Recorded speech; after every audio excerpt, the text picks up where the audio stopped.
టీనేజ్లో ప్రేమలు ఎందుకు ఎక్కువగా పెరుగుతున్నాయి అంటారు?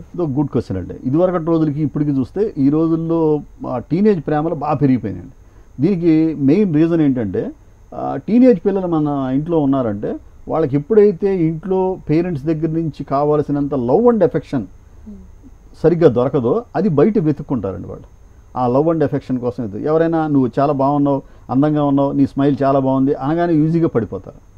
నీ డ్రెస్ బాగుంది, ఇలా ఆ ఎప్రిషియేషన్స్ కోరుకుంటారు. ఆ ఏజ్లో పిల్లలు ఏంటంటే బయట వాళ్ళ దగ్గర నుంచి ఎప్రిషియేషన్, నువ్వు అందంగా ఉన్నావని, నువ్వు ఇదిగా ఉన్నావని ఆ ఎప్రిషియేషన్. ఎప్పుడైతే లవ్ అండ్ ఎఫెక్షన్ ఇంట్లో తగ్గిపోద్దో బయట ఎవరన్నా దాన్ని కనుక చూపిస్తే ఆటోమేటిక్గా వాళ్ళకి మోల్ట్ అవ్వడం అనేది జరుగుతుంది. ఎలాంటి పిల్లలైనా కూడా అది జరుగుతుంది. అందుకని ఆ టీనేజ్లో ఉన్న పిల్లల్ని లవ్ అండ్ ఎఫెక్షన్ మనం కావాల్సినంత ఇవ్వాలండి, పిల్లలకి ఇవ్వాలి.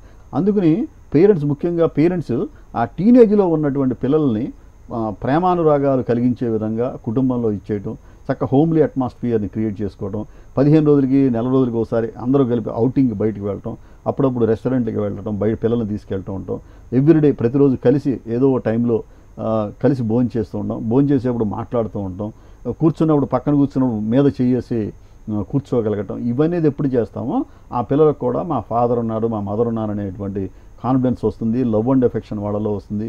ఏదైనా చిన్న ప్రాబ్లం వచ్చినా కూడా పేరెంట్స్తో షేర్ చేయాలనేటువంటి భావన వాళ్ళలో కలుగుతుంది. ఇవన్నీ కూడా జరిగి వాళ్ళు మంచి క్రమశిక్షణ కలిగినటువంటి వ్యక్తులుగా టీనేజ్ ప్రేమల్లోకి వెళ్లకుండా వాళ్ళ లక్ష్యాల్ని అచీవ్ చేసుకునేటువంటి స్థాయిలో ఆ పిల్లలు వెళ్ళటం అనేది జరుగుతుంది. సార్, సెల్ ఫోన్లో గేమ్స్ ఒకటి మధ్య బాగా ఎక్కువైపోయింది. కొన్ని పెయిడ్ గేమ్స్ ఉంటాయి, కొన్ని నార్మల్ గేమ్స్ ఉంటాయి. మరి ఈ గేమ్స్ ఆడడం వల్ల నేటి తరం యువత మీద ఎటువంటి ప్రభావం పడుతుందంటారు? చాలా తీవ్రమైన పరిణామం కనిపిస్తుంది మేడం. అంటే నార్మల్గా అప్పుడప్పుడు చదువుకునేటప్పుడు ఏదో ఎంటర్టైన్మెంట్ కోసం 10 మినిట్స్ 15 మినిట్స్ నార్మల్ గేమ్స్ ఆడుకోవటం కామన్. కానీ ఈ మధ్యకాలంలో పబ్జీ అనేది ఒక గేమ్ వచ్చింది.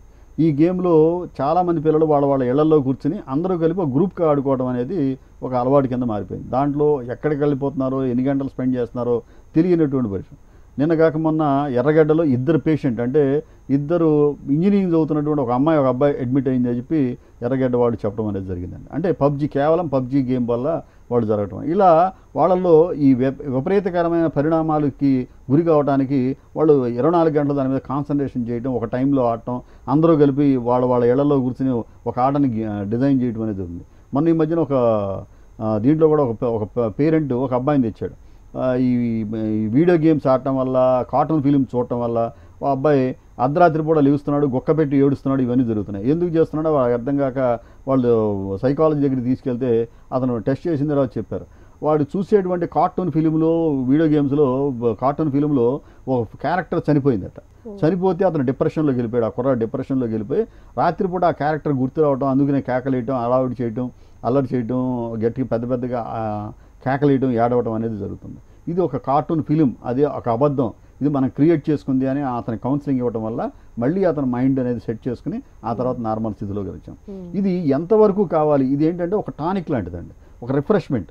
అది ఎంతవరకు కావాలో అంతవరకు ఉంచుకోవాలి. దాన్ని దాటి కనుక ఈ పిల్లలు వీడియో గేమ్స్, మొబైల్లో వచ్చేటువంటి వీడియో గేమ్స్ కానివ్వండి, కార్టూన్ ఫిలిమ్స్ కానివ్వండి, అతిగా చూడటం వల్ల వాళ్ళు కొంతమంది పిల్లలు నడక కూడా కార్టూన్ ఫిలిం నడుస్తున్నారు.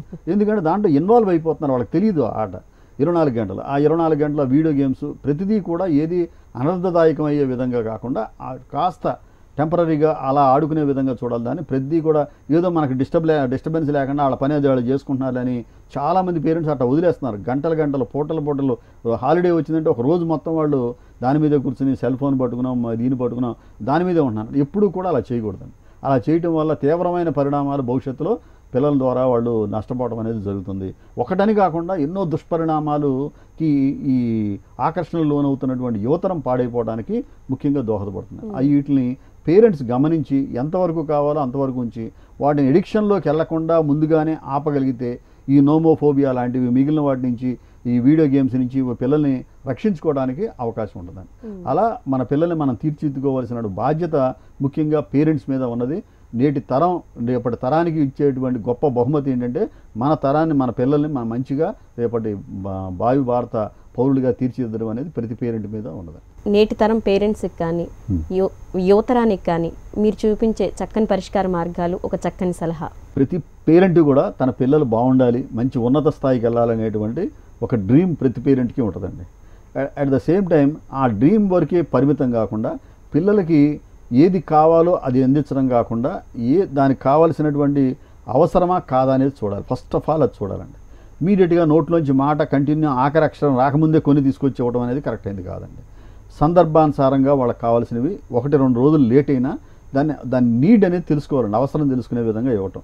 ముఖ్యంగా నేటి తల్లిదండ్రులకు చెప్పేది అంటే మీ పిల్లలకి టీనేజ్లో ఉన్న పిల్లలకి 10th ఇంటర్ అయిపోయినటువంటి అవగానే ఆ సెల్ ఫోన్ కావాలంటే ఫస్ట్ మీరు సెల్ ఫోను కొనివ్వకండి. మగపిల్లలు అయితే బైక్ కూడా కొనివ్వకండి. మీరు బైక్ కానీ సెల్ ఫోన్ కానీ మీ పిల్లలకి కొనిచ్చారు అంటే మీ పిల్లల్ని మీరే చేతులారా పాడు చేస్తున్నట్టుగా మీకు అవుతుంది. పిల్లల్ని క్రమశిక్షణలో పెట్టడం, ఏం చేస్తున్నారో చూడటం, అప్పుడప్పుడు బుక్స్ని చెక్ చేస్తుంటాం, కరెక్ట్గా వాళ్ళ ఫ్రెండ్స్తో మనం ఇంటరాక్ట్ ఎలా ఉంది మా అమ్మాయి బాగా చదువుతుందా లేదా అనేది తెలుసుకోవడం, ఇవనేది మనం ముఖ్యంగా చేస్తూ ఉండాలండి. వీటి నుంచి ఈ సోషల్ మీడియా నుంచి మా పిల్లలు ఎలా ఉన్నారు అనేది చూసుకోవడం, వాళ్ళకి ఆరోగ్యకరమైన ఫుడ్ మనం ఇస్తామా, అట్ ద సేమ్ టైం వాళ్ళ ఆరోగ్యకరమైన మానసికమైనటువంటి దీంతో వాళ్ళు ఉన్నారా లేదా.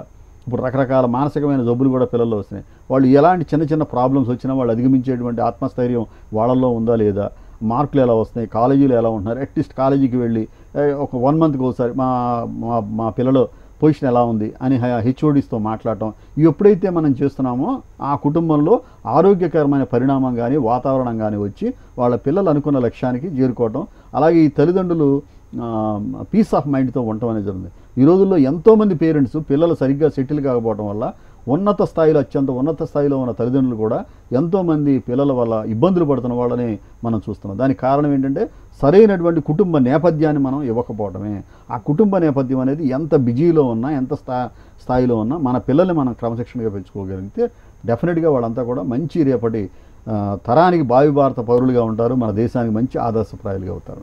సార్, చాలా చక్కని విషయాలు పేరెంట్స్కి కానీ నేటి తరం యువతకి కానీ ఒక దిక్చూచి లాంటి మాటలు చెప్పినందుకు ధన్యవాదాలండి. Thank you madam, thank you very much. ఇది వాళ్ళ మన జయహో సక్సెస్ మంత్ర కార్యక్రమం. మరో అంశంతో మళ్ళీ కలుసుకుందాం. నమస్తే.